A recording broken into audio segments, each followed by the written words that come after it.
कुमार। जी सरदार जी। ये सामने रोड पर देख कैसा इंसान लेटा है, गाड़ी इधर आ जा रही है, गाड़ी के नीचे दब जाएगा तो मर जाएगा। जी सरदार जी अभी देखता हूँ। उठाओ उसे।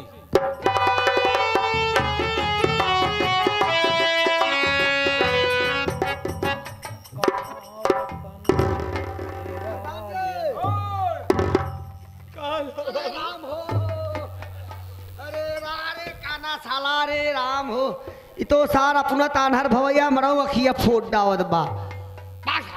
कौन हो बाबू?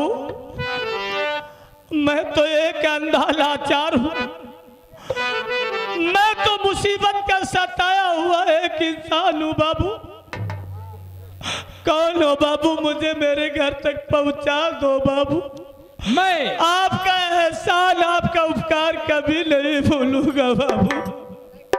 मैं तेरे घर तुम्हें पहुंचा दूंगा, लेकिन जो तुमसे पूछूं साफ साफ बताना, छिपाना नहीं।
तेरा नाम क्या है?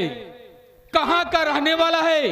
तू बचपन से अंधा है या तेरी आंखें बाद में खराब हुई? कैसे अंधा बने?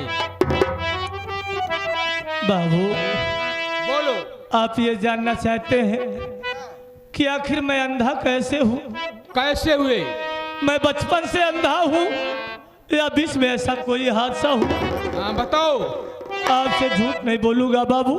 बोलो। आपसे सच सच बताऊंगा। बताओ।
का रहने वाला हूँ।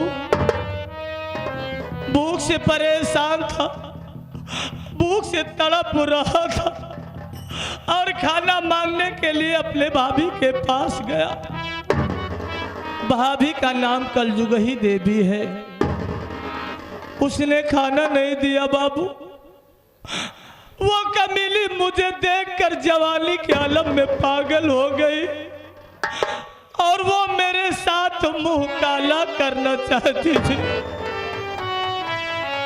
जब मैं उसकी बात इनकार कर दिया तो बात जबरदस्ती मुझसे लिपट कर और शोर मचाने लगी। उसकी आवाज को सुनकर, उसकी पुकार को सुनकर मेरे बाबूजी आ गए, जिनका नाम जगन्नाथ जाहिल है। बाबूजी आए और मेरी बात का यकीन नहीं किया। भाभी की झूठी बातों पे विश्वास करके, यकीन करके दोनों ने मिलके मुझे अंधा बना दिया। आज बड़े भैया पंकज कुमार देखते कि मेरा छोटा भाई अंधा हो गया है तो भैया रोते रोते पागल हो जाते। मेरी माँ देखती, बेटा शिवम देखता तो बर्दाश्त ना कर पाते। बाबू, लगता है आप ही चले गए मेरी कहानी सुनकर। आप भी मुंह मोड़ लिए। वाह बाबू वाह। संतोष, आप रो रहे हैं और ये आवाज तो कुछ जानी पहचानी सी लग रही है, लेकिन मालिक ने मुझे अंधा बनाया है। मैं तेरे सामने देख, तेरे सामने कोई दूसरा नहीं, तेरा बड़ा भाई पंकज कुमार खड़ा है। मुन्ना, आज तू मुझे कितने दिन के बाद मिला है। आओ एक बार मेरे गले लग जाओ। भैया, भैया।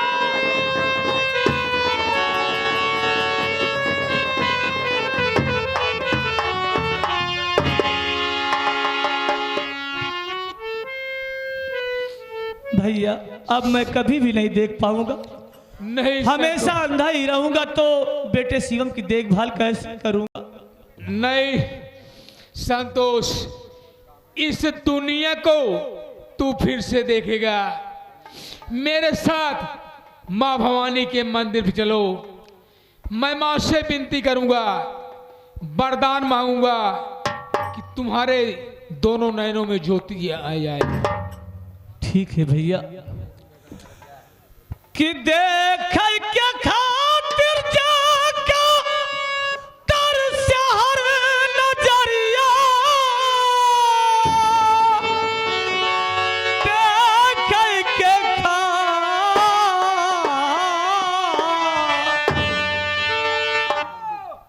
देख के खातिर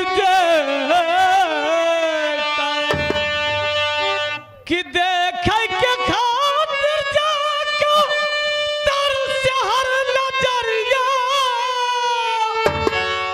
कि जहां छाई रहे मत के पतरिया। बबुआ चल चला, बबुआ चल चला, काली कमली वाले के दरबार। बबुआ चल चला।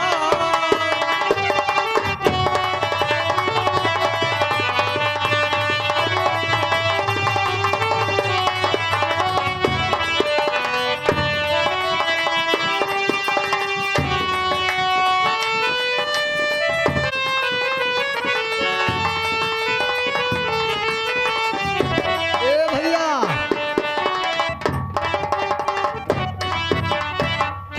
अब हमारे जेब में पैसा ना आए। अब चलते ही कौनो जुगाड़ बनवाए। हम होमक मिस्त्री एबे है तत्काल में मंदिर बनाए। न रेता लागे, न गिट्टी, न सरिया, न सिरमिट है। हम मंदिर बनाए, कमाए खाए के जुगाड़ बनाए।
अपने दीनी हार बबुआ चल प्यारा।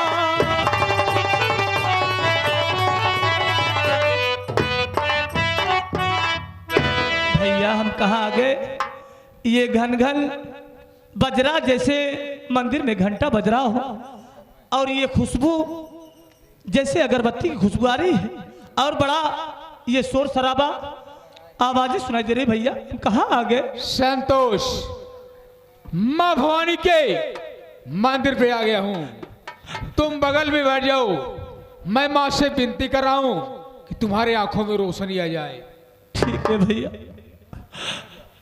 मैं भी माँ से पूछूंगा कि माँ आखिर मेरा अपराध क्या था।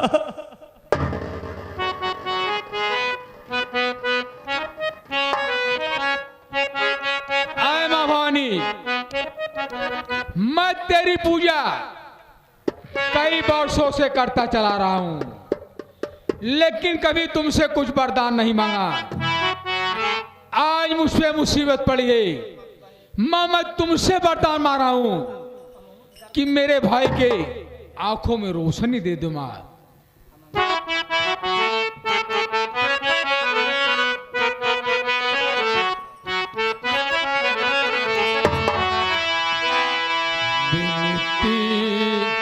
सुनो महारानी, विनती सुनो महारानी, वरदानी माई शारदा भवानी।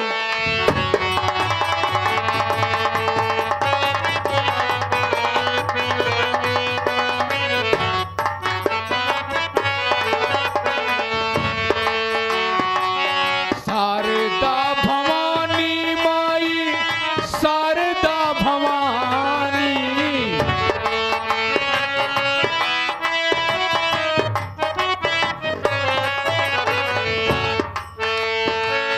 शारदा भवानी माई शारदा भवानी।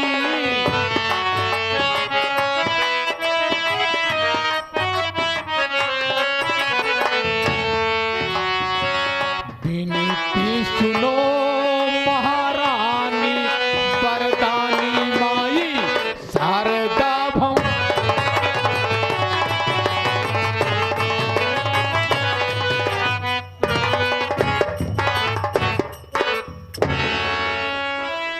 माँ, मैं तुमसे विनती किया, वरदान मांगा कि मेरे भाई के आंखों में रोशनी दे दो, लेकिन रोशनी नहीं दिया।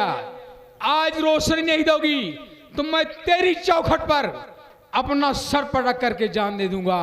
मैं भी दुनिया में जिंदा नहीं रहूंगा माँ।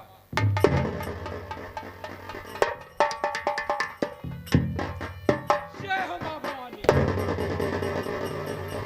जय हो माँ भवानी। रुक जा बेटा, रुक जा। क्या अपना सर पटक पटक कर जान दे रहा है? मैं तेरी भक्ति और आराधना से अति प्रसन्न हूँ बेटा। मेरे मंदिर के बगल में जो राख पड़ी हुई है, वही राख उठाकर उस अंधे के आँख में लगा दे बेटा, रोशनी आ जाएगी। जा, तेरा कल्याण हो बेटा।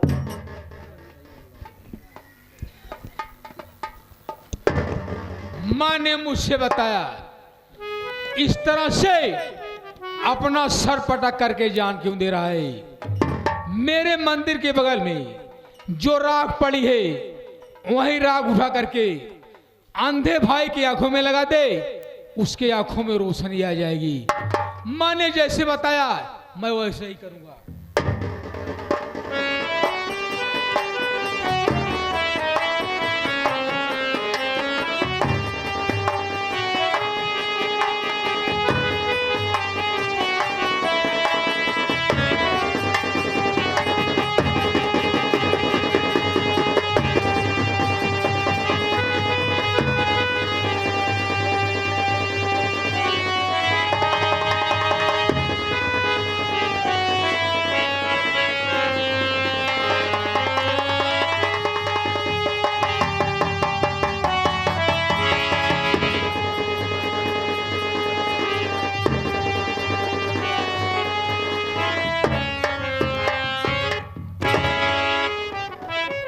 मैं सब कुछ देख सकता हूं, सब कुछ मुझे दिखाई देने लगा, मेरे आंखों में रोशनी आ गई।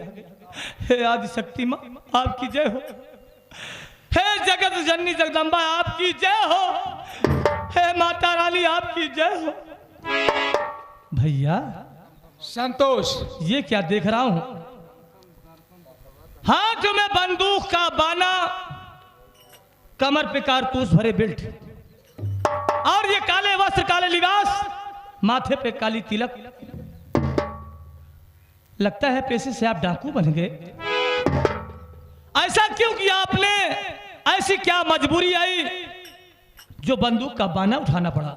संतोष जी भैया। मैं अपने हाथों में बंदूक का बाना इसलिए उठाया, तेरी मां का खून हो गया, उस खून के इल्जाम में मैं गिरफ्तार हुआ, मुझे 7 साल के लिए सजा हो गई। ये क्या कह रहे हैं? 7 साल मैं जेल में बिताया, उसके बाद मेरी रिहाई हुई, तो मैं सोचा कि घर जाकर के क्या करूंगा, मां के असली कातिल को पता लगाऊंगा।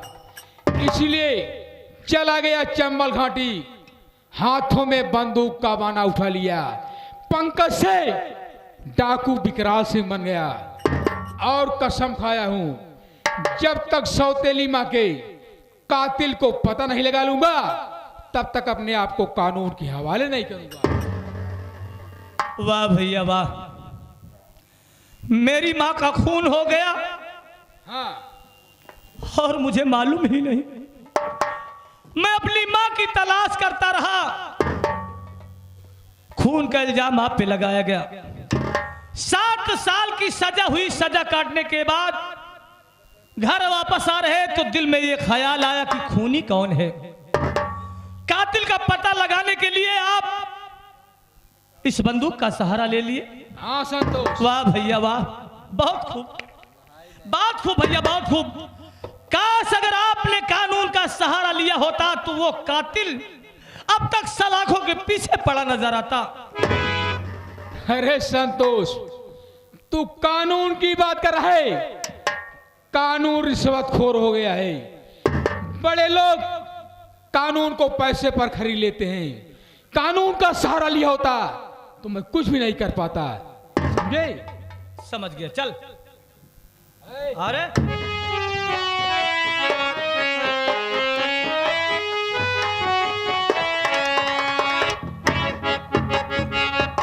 भैया आप सही कह रहे हैं, हकीकत कह रहे हैं। मैं मां के लिए तड़पता रहा और मुझे मालूम तक नहीं। चल रे, चल रे,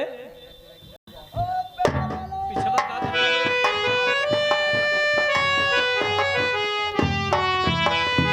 पेपर वाले, पेपर वाले, जरा इधर आओ।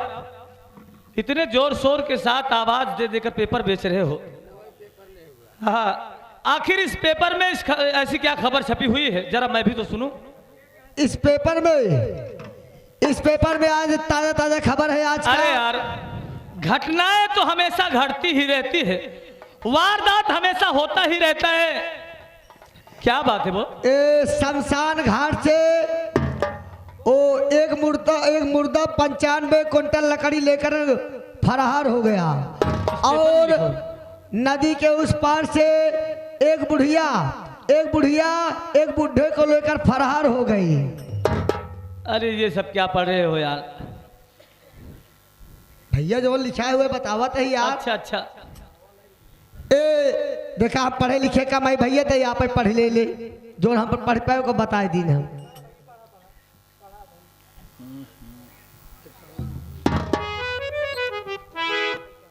ये कैसे हो सकता है? इस पेपर में, इस इश्तिहार में साफ साफ लिखा हुआ है, तस्वीर भी छपी हुई है कि उस औरत जिसने मासूम बच्चे का खून किया है, कल उसकी फांसी हो जाएगी। 6:45 बजे 6:45 पे नहीं नहीं नहीं, सावित्री खूनी नहीं है, वो कातिल नहीं है, नहीं, उस पर झूठा आरोप लगाया गया है। नहीं, मेरी पत्नी पत्नी खूनी नहीं हो सकती।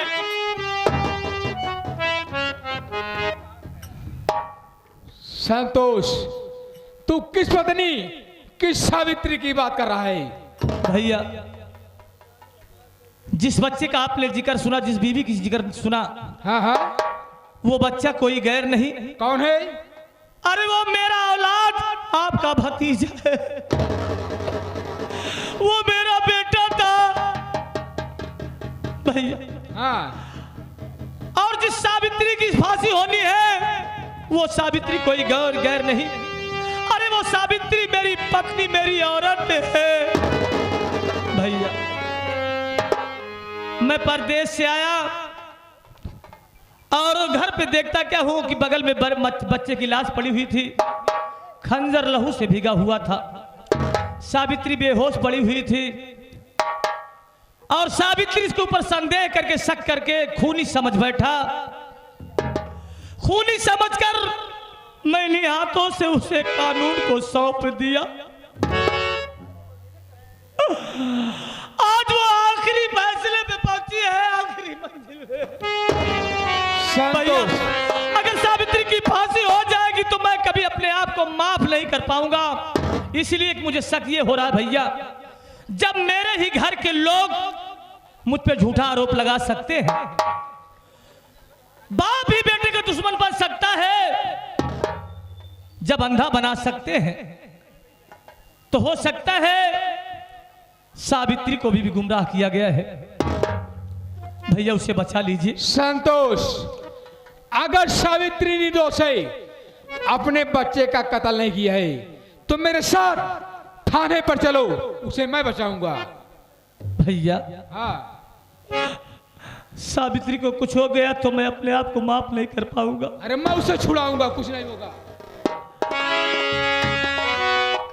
मुझे याद आने वाले